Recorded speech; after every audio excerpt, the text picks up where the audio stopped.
So I'm at this award ceremony and I'm waiting backstage, and instantly Patti LaBelle comes up to me in that sort of motherly way. She was like, "Yeah, I used to be a fan of your father's," and da da da da. So I'm making small talk with her. The folklore of Patti LaBelle is her storied history of cooking the best soul food you ever had in your life. I went up to Patty and I was like, "Yeah, like everyone always talks about your food, and I would love that, man. That'd be incredible." And, she just laid it on thick. She was like, "Oh, baby, you can always come around my house. I'll make you wings, collard greens. I'll make you okra. I'll make you sweet potatoes. I'll make you candy yams. No, no, no, grits and gravy. I'll make all these things." And she just named everything. And then she was like, "And then, you guys vegetarian? Because I know I make meatless collard greens." No, no, no, no, no. So she's going on, and we just eating it all up. Like, yeah, yeah, I'm with it, I'm with it. And then she's like, "And then, I make breakfast in the morning. I make special pancakes with the specialized syrup and everything." And I'm like, oh, goodness, I can't wait. So I'm all gassed up because I'm like, finally, I'm going to eat the same soul food that Mick Jagger and Reggie Dwight, a.k.a. Elton John, and Big Daddy Kane been talking about. Like, I made it. Anyway, so cut to the end of the ceremony where we're taking press photos. Suddenly, Jazzy Jeff, who is to my right, says, "Yeah, I overheard what Patti LaBelle was saying to you." And I'm like, "Yeah?" He's like, "Yeah, she been promising." Like, "Yo, Charles, tell him how many years Patti LaBelle been promising all that food." Yo, wait, Jeff. Did she mention the you can spend the night and then I have a special vanilla pancakes? And yeah, she probably mentioned the pancakes, didn't she? I was like, yeah. And she talked about what the sweet potatoes and the grits and gravy and everything. Yeah, she said that. Man, you ain't seeing no parts of that food. We've been waiting since the days of parents just on the stand. You ain't never getting that food. I'm gonna take this number she gave me. I'm gonna get this food. You watch. And Jeff and them was just laughing like, "You ain't getting this food." Next day, I call that assistant. I said, "Oh, maybe I didn't dial it right. Let me dial 1610. The number you have dialed is invalid. I was like, "Man, maybe this 7's a 2. Okay, 1610 2 da da da da da." I was like, "Damn!" No food. Maybe a year, maybe 2 years later, I'm working in the hallway, and suddenly Patti LaBelle's son is in the hallway, and some of his business partner, like he's like a manager of rap or music groups. And I was like, "Oh, what's up, man? How you doing?" He's like, "Oh, I'm cool." So all that week we kept seeing each other in the hallway, and he was like, "If you got any beats or anything, like I'd love you to work for my rap group. I'm really swamped for time, and I don't know if I could do it." And then it hit me. Yo, remind him that his mom once promised last year that I could have some food. So then I went back in the session and I said, "Yo, why don't we strike a deal? I'm gonna work on a beat for your group, but your mom owes me some fried chicken wings and potato salad." Him and his whole crew looked at each other like, "What did this motherfucker just say?" And I was dead serious. I had no shame. I said, "I'll tell you what. So I'm going to work on the beats. I'm going to leave it for y'all. But in 2 weeks, I'm going to need y'all to bring that fried chicken and potato salad to the studio." And they couldn't say okay fast enough. I worked on the beats. I left them the beats. I put it on DAT.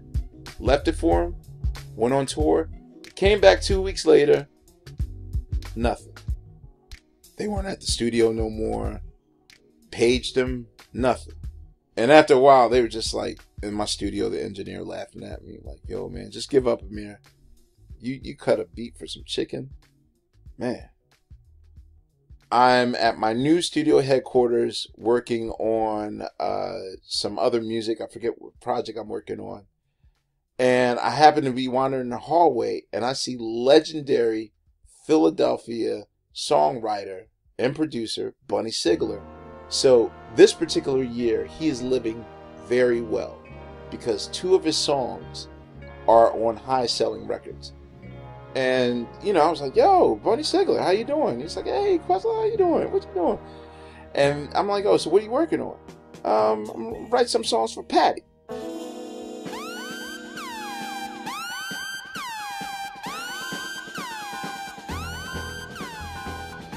Patti LaBelle, she's in that room.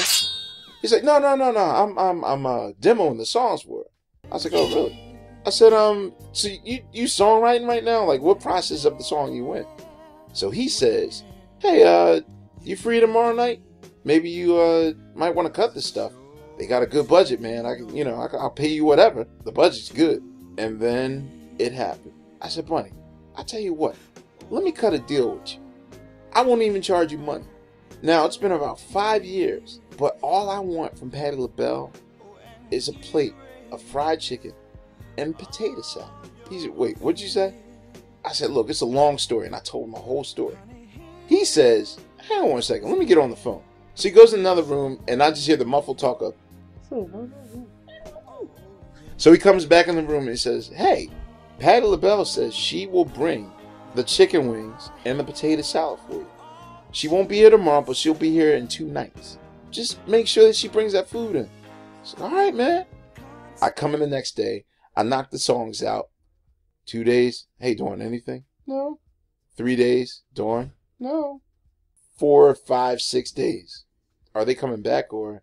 No. And now it's to the point where I'm like calling the label. But it's like, how do you call your label to tell them that their artist owes you residuals and fried chicken? And it's not like I'm going to my own managers to say, hey, you guys don't know this, but I've been brokering deals around town for fried chicken. This is now a resounding fail. So now I'm just done. I can't with Patti LaBelle anymore. Like, she has burnt me 3 times.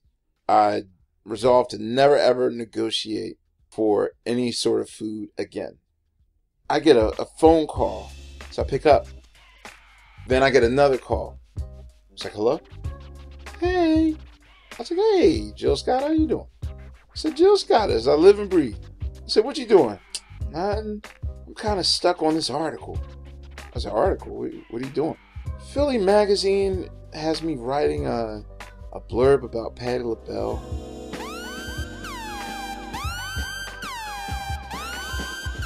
I was like, oh, word? You're a good writer, Amir. Like, what's a good opening sentence? What should I use? And I thought about it. And I sincerely said, Jill, you should start the sentence, Patti LaBelle's a liar. I said, yeah. I said, Patti LaBelle's a liar. What do you mean? I said, you know her, right? I was like, Jill, how well do you know this woman? I said, have you ever, like, when she comes up to you, is she like, oh, baby, I love you so much. I'm such a fan of yours. I said, and she'd be like, oh, you got to come out to the house and you got to come try my smothered chicken and my sweet potatoes and my okra. She promised you the vanilla pancakes and all that stuff, right? I said, Jill, and then I look at the phone. I said, Jill, where are you at? I'm at Patti's house.